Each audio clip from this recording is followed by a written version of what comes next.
దేవుడు మనలను ముదిమి వచ్చే వరకు ఎత్తుకొని కాపాడే దేవుడు. మనం ఆయనను ఆశ్రయించినప్పుడు, ఆయనను వేడుకున్నప్పుడు, ఆయన సన్నిధిలో మనము ఎల్లప్పుడూ ఉన్నప్పుడు ఆయన మనకు ఆనందాన్ని, సంతోషాన్ని, సమాధానాన్ని అనుగ్రహించే దేవుడు.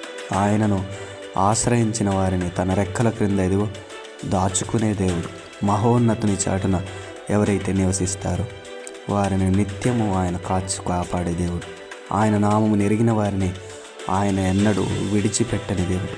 కాబట్టి ఎవరైతే తన యందు భయభక్తులు కలిగి వినయ విధేయతలతో తన మాట వింటూ, తన సన్నిధిలో ఉంటూ, తన పనులు చేస్తూ నిత్యం అనేకులను అగ్నిలో నుండి తప్పించినట్లు రక్షణలోనికి ఎవరైతే నడిపిస్తూ ఉంటారో వారందరికీ దేవుని కృప, దేవుని సహాయము, దేవుని ఐశ్వర్యము ఖచ్చితంగా దొరుకుతుంది, ఉంటుంది.